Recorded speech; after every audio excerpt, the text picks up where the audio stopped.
या श्रीस्वयं सुकृतिनां भवनेष्वलक्ष्मीः पापात्मनां कृतधियां हृदयेषु बुद्धिः श्रद्धा सतां कुलजन प्रभवस्य लज्जा तां त्वां न तस्म परिपालय देवि विश्वम्। देवी प्रपन्नार्तिहरे प्रसीद प्रसीद मातर्जगतोऽखिलस्य प्रसीद विश्वेश्वरि पाहि विश्वं त्वमीश्वरी देवी चराचरस्य। ॐ वाग्देव्यै नमः। आदिशक्ति पराम्ब जगदम्बिका दुर्गा देव्यै नमः। आप सभी का आज के इस वीडियो में हार्दिक स्वागत एवं अभिनंदन है। हम लोग आज इस वीडियो के माध्यम से दुर्गा सप्तशती में कितने अध्याय हैं, किस अध्याय में क्या विषय वस्तु है, और जब हम पाठ करते हैं तो किस किस चीज़ का पाठ करना चाहिए, किसके पाठ से क्या लाभ मिलता है, इस आदि बहुत से विषयों को समझेंगे। तो श्रीमद् भागवत में कहा गया है, आराध्या परमा शक्ति सर्वैरपि सुरासुरैः नायतः परतरं किंचित अधिकं भुवनत्रये पूजनीया पराशक्तिर्निर्गुणा सगुणा भवा। निर्गुणा अथवा सगुण रूपा चित्त स्वरूपा परमात्मा शक्ति है, समस्त सुर असुरों की आराध्या है। लोकत्रय में भगवती से बढ़कर दूसरा कोई नहीं है। कहा गया है कलौ चंडी विनायकौ। इसके अनुसार कलयुग में चंडी दुर्गा एवं विनायक गणेश जी की प्रधानता सिद्ध है। उसमें सर्वप्रथम दुर्गा का ही उल्लेख किया गया है। वस्तुतः जगत जननी माता दुर्गा धर्म अर्थ काम और मोक्ष चतुर्विध पुरुषार्थ को प्रदान करने वाली है। अखिल ब्रह्मांड नायिका मातेश्वरी दुर्गा परमेश्वर की उन प्रधान शक्तियों में से एक हैं, जिनको समय समय पर अपनी आवश्यकता अनुसार प्रकटित कर परब्रह्म परमात्मा ने विश्व का कल्याण किया है। एकैव शक्तिः परमेश्वरस्य भिन्नाश्चतुर्धा व्यवहार काले पुरुषेषु विष्णुर्भोगे भवानी समरे च दुर्गा प्रलये च काली। इनकी आराधना मनुष्य यदि श्रद्धा भक्ति पूर्वक करता है तो कहा गया है यम यम चिंतयते कामं तम तम प्राप्नोति निश्चितम। इसके अनुसार जिस कामना से जिस वस्तु की इच्छा करता है अल्प प्रयास से ही उसकी अवश्य सिद्धि होती है। उसी परमात्मा की आद्या शक्ति दुर्गा की उत्पत्ति एवं महात्म्य का वर्णन महर्षि वेदव्यास रचित मार्कंडेय पुराण के सावर्णिक मनवंतर कथा के अंतर्गत देवी महात्म्य में किया गया है। इस दुर्गा सप्तशती नामक ग्रंथ में मातेश्वरी दुर्गा का चरित्र चित्रण, कार्य कौशल एवं देवी महात्म्य का वर्णन 700 श्लोकों में किया गया है। इसके पाठ पूजन एवं अनुष्ठान आराधना द्वारा देवी की कृपा से मनुष्य को सारी सिद्धियां हस्तामलक हो जाती हैं। अर्थात आद्याशक्ति भगवती दुर्गा अपने उपासक भक्तों को सदैव सकल पदार्थ प्रदान करती हैं। यह निश्चयात्मक तथ्य है। जैसे राजा सुरथ एवं समाधि नामक वैश्य सफल मनोरथ हुए, उदाहरण स्वरूप उनकी संक्षिप्त कथाएं दुर्गा सप्तशती के अंतर्गत 3 चरित्रों में वर्णित की गई हैं। तो अभी उन तीनों चरित्रों के विषय में हम लोग जानेंगे। सर्वप्रथम जब हम दुर्गा सप्तशती का पाठ करते हैं तो सर्वप्रथम कवच का पाठ करते हैं, फिर अर्गला का पाठ करते हैं, फिर कीलक का पाठ करते हैं, फिर नवारण विधि जो है उसको करते हैं, रात्रि सूक्त का पाठ करते हैं और क्रम से 13 अध्यायों का फिर तीनों रहस्यों का पाठ करते हैं। अभी आप लोग को एक वीडियो उपलब्ध कराई जाएगी जिसमें दुर्गा सप्तशती के पाठ की विधि क्या है, किस तरह से पाठ करना चाहिए उसको वहाँ और विस्तार से आप लोग को समझाया जाएगा। तो जो हम कवच का पाठ करते हैं, ये श्री दुर्गा सप्तशती नामक जो यह ग्रंथ है, यह अत्यंत ही शक्तिशाली मंत्रों का संग्रह है। इसके पाठ से शक्तिशाली दैवी शक्ति तरंगें पाठक के शरीर में संचरित होने लगती हैं। शक्ति के इस वेगपूर्ण प्रवाह को धारण करने के लिए आवश्यक है कि साधक का शरीर पूरी तरह से कवच से मंडित हो, अन्यथा कमजोर स्थिति का साधक ऊर्जा के उस वेग को सहन नहीं कर पाएगा, अपना नुकसान कर बैठेगा। इसलिए क्या करना चाहिए, सर्वप्रथम हम कवच का पाठ करना चाहिए। फिर उसके बाद कवच के पाठ के अंतर्गत अर्गला का पाठ किया जाता है। कवच अर्गला, अर्गला का पाठ क्यों किया जाता है, तो जिस प्रकार से हम किसी एक कक्ष में अगर प्रवेश करते हैं तो प्रवेश के पूर्व दरवाजे की कुंडी खोलना आवश्यक होता है, ठीक उसी प्रकार सप्तशती के चरित्र में प्रवेश के पूर्व उसके दरवाजे की कुंडी खोलना अति आवश्यक है। इसलिए हम लोग क्या करेंगे, उसके बाद अर्गला का पाठ करते हैं, फिर उसी क्रम से आगे बढ़ते हैं तो कीलक दिया हुआ है, कवच अर्गला कीलक, फिर कीलक का पाठ करना चाहिए। कीलक का पाठ क्यों करते हैं, तो यह जो दुर्गा सप्तशती नामक ग्रंथ है इसमें तमाम प्रकार के सांसारिक विघ्न बाधाओं से मुक्ति हेतु अत्यधिक प्रभावशाली तांत्रिक उपायों का अत्यंत भंडार है। इस दुर्गा सप्तशती नामक ग्रंथ में दुर्बुद्धि जन इस दैवी शक्ति का दुरुपयोग न कर सके, इसके लिए ऋषियों ने इसको स्थापित किया है। या ऐसे कहा जा सकता है कि इसके जो मंत्र हैं उनको लॉक कर दिया है, ताला लगा दिया है, तो उस ताले को खोलने के लिए इस कीलक का पाठ किया जाता है। इससे पूर्व उत्कीलन की विधि क्या है वह भी हम लोग एक वीडियो के माध्यम से समझेंगे, जो अभी एक वीडियो आप लोग को प्राप्त होगा। तो इसी क्रम से आगे बढ़ते हैं तो 13 अध्याय का पाठ किया जाता है। 13 अध्याय सप्तशती में दिए हुए हैं। इन 13 अध्यायों को 3 चरित्रों में विभक्त किया गया है। एक है प्रथम चरित्र, मध्यम चरित्र, उत्तम चरित्र। प्रथम चरित्र का विषय वस्तु क्या है, मध्यम चरित्र का क्या है और उत्तम चरित्र क्या है, उसको हम लोग समझेंगे।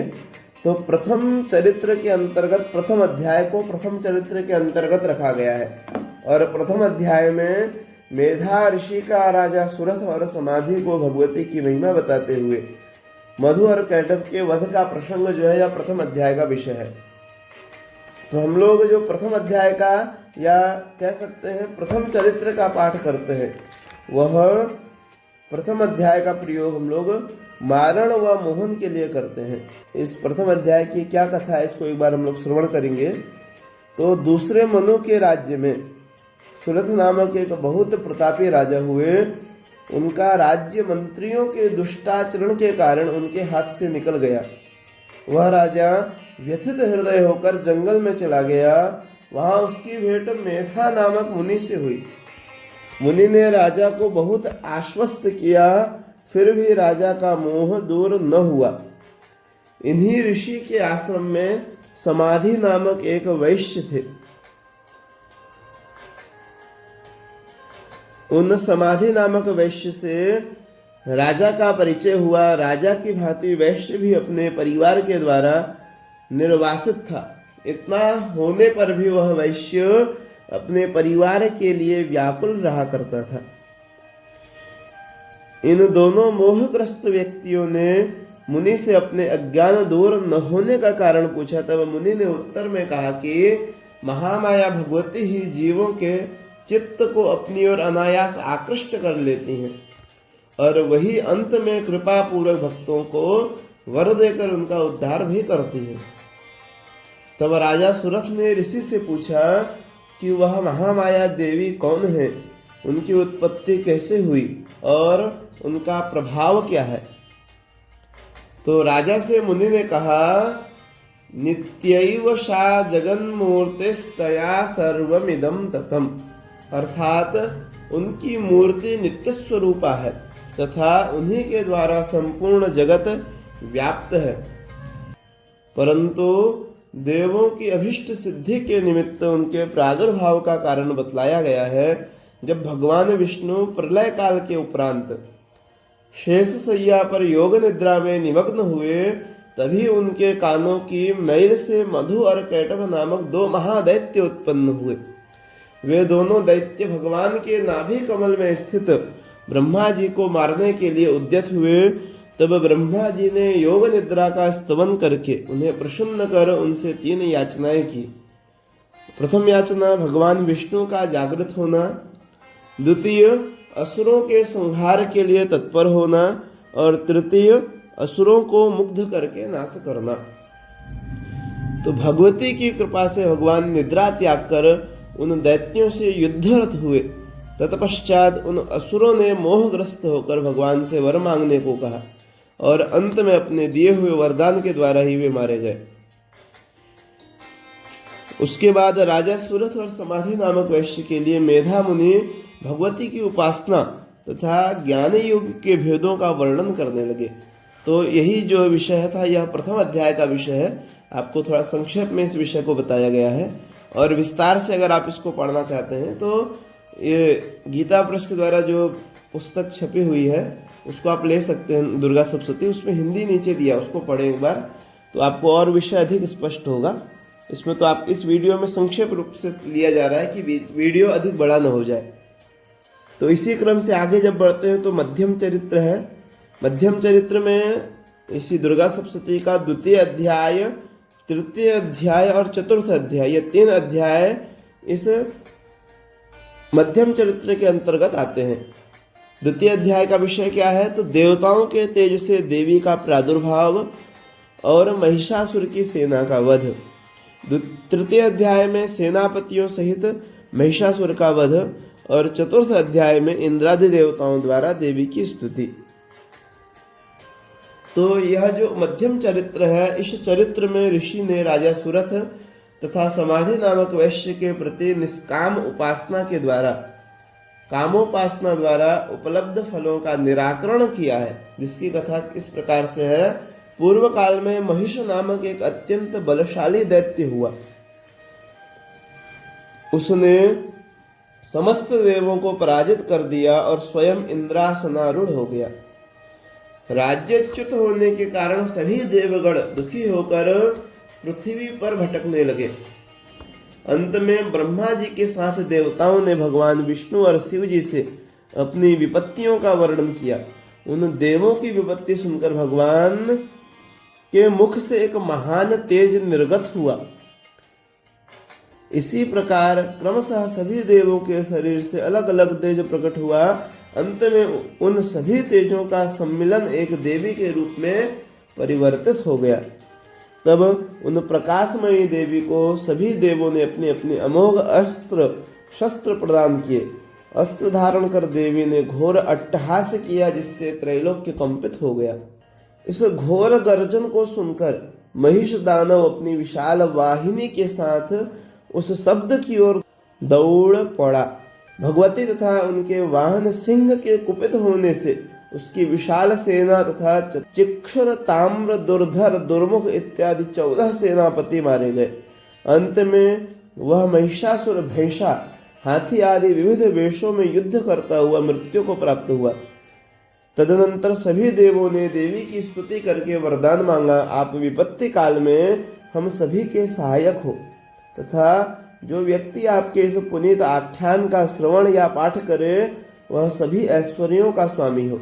इस प्रकार वर देकर भगवती वहीं पे अंतर्निहित हो गई।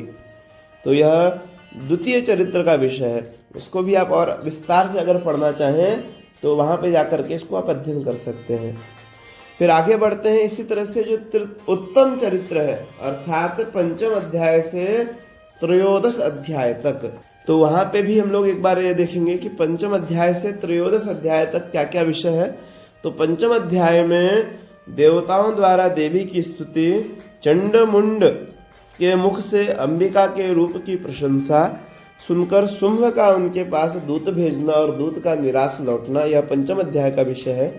षष्ठ अध्याय में धूम्रलोचन का वध, सप्तम अध्याय में चंड और मुंड का वध, अष्टम अध्याय में रक्त बीज का वध तथा नवम अध्याय में निशुंभ वध, दशम अध्याय में शुंभ वध, एकादश अध्याय में देवताओं द्वारा देवी की स्तुति और देवी द्वारा देवताओं को वरदान, और द्वादश अध्याय में देवी चरित्रों के पाठ का महात्म्य क्या है, और त्रयोदश अध्याय में सुरथ और समाधि नामक वैश्य को देवी का वरदान। तो इन अध्यायों को दुर्गा सप्तशती के उत्तम चरित्र के अंतर्गत रखा गया है। तो एक बार संक्षेप में हम लोग उसको भी समझने का प्रयास करेंगे। उत्तम चरित्र नामक इस चरित्र में मेधा मुनि ने इंद्रादि देवों के राज्यापहरण, आत्मबल से दुखों का निराकरण तथा पुनः स्वराज्य प्राप्ति का वर्णन और राजा सुरथ के शोक मोहादि के नाश हेतु आत्मशक्ति की भक्ति करने का उपदेश दिया है। प्राचीन काल में शुंभ और निशुंभ नामक दो महाबलशाली राक्षस उत्पन्न हुए। उन दोनों भाइयों ने इंद्र को युद्ध में पराजित कर उनके सिंहासन पर अधिकार जमा लिया, समस्त देवताओं को स्वर्ग से निकाल दिया। वे सभी देवता व्यथित होकर त्राण पाने के लिए मनुष्य लोक में आए और यहाँ आने पर उन लोगों ने हिमालय पर्वत पर जाकर दुर्गा देवी की आराधना की। हिमालय पर्वत पर गंगा के किनारे आराधना के उपरांत भगवती पार्वती प्रसन्न होकर प्रकट हुई और देवों से पूछा, आप लोग क्या चाहते हैं? तदनंतर उन्हीं के शरीर से शिवा प्रादुर्भूत होकर देवों के पराजय की बात बताई। पार्वती के शरीर से अंबिका की उत्पत्ति हुई, इनका नाम कौशिकी हुआ और शिवा के निर्गत होने से उनका रंग काला हो गया। ये देवी कालिका के नाम से हिमालय पर रहने लगी। तब परम रूपवती अंबिका देवी को शुंभ निशुंभ के सेनाध्यक्ष चंडमुंड ने देखा और उनके रूप लावण्य की प्रशंसा शुंभ निशुंभ से की। उसने भगवती को अपने पास लाने के लिए अपने सुग्रीव नामक दूत को भेजा। सुग्रीव ने देवी से शुंभ निशुंभ की इच्छा जताई। तब देवी ने उस असुर दूत से कहा कि मेरी यह प्रतिज्ञा है कि जो कोई मुझे युद्ध में जीतेगा और मेरे समान ही बलशाली होगा, मैं उसी से अपना विवाह करूंगी। उत्तर में दूत ने कहा कि तुम अभिमानवश इस तरह की बातें कर रही हो, नहीं तो ऐसा कौन है जो इस विश्व में शुंभ निशुंभ के सम्मुख खड़े होने का साहस करता है? इसलिए तुम यदि अपना सम्मान चाहती हो तो मेरे साथ चलो। इस पर देवी ने दूत से अपना संदेश शुंभ निशुंभ तक पहुंचाने के लिए कहा। दूत ने शुंभ निशुंभ से अंबिका की बात जाकर बताई। तब असुर ने क्रोधित होकर धूम्रलोचन नामक दैत्य को देवी को पकड़ लाने के लिए भेजा। देवी ने अपने हुंकार से ही उस राक्षस को भस्म कर डाला और उसके वाहन सिंह ने सेना का विनाश कर दिया। तत्पश्चात असुर राज की ओर से चंडमुंड नामक राक्षस देवी को पकड़ ले जाने के लिए आए। तब अंबिका ने कोप करके एक काली को अपने ललाट से उत्पन्न किया। काली ने समस्त सेना का विनाश करके चंडमुंड का सिर काट लिया, जिससे उनका नाम चामुंडा हुआ। चंडमुंड का संहार हो जाने पर शुंभ निशुंभ ने एक बहुत बड़ी सेना देवी के पास भेजी।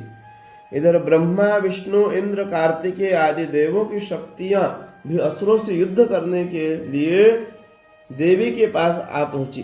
तब देवी ने शिवजी को दूत बनाकर शुंभ निशुंभ के पास कहलाया कि यदि तुम अपना हित चाहते हो तो देवों को उनका राज्य वापस कर दो और तुम स्वयं पाताल में जाकर वास करो। मदोन्मत्त असुर ने देवी की बात पर कोई ध्यान नहीं दिया और युद्ध के लिए रण स्थल में आया। देवी ने दैत्यों का विध्वंस प्रारंभ कर दिया। उधर रक्तबीज नामक दैत्य ने प्रलय का सा दृश्य मचा दिया। उसके शरीर से जितने भी रक्त कण पृथ्वी पर गिरते थे उतने ही नए रक्त बीज उत्पन्न होकर युद्ध करने लग जाते थे। अंत में देवी ने चामुंडा से कहा कि तुम रक्त बीज के रक्त को अपने मुख में लेकर पान करो, जिससे कि यह दैत्य रक्त रहित होकर पुनः उत्पन्न न हो।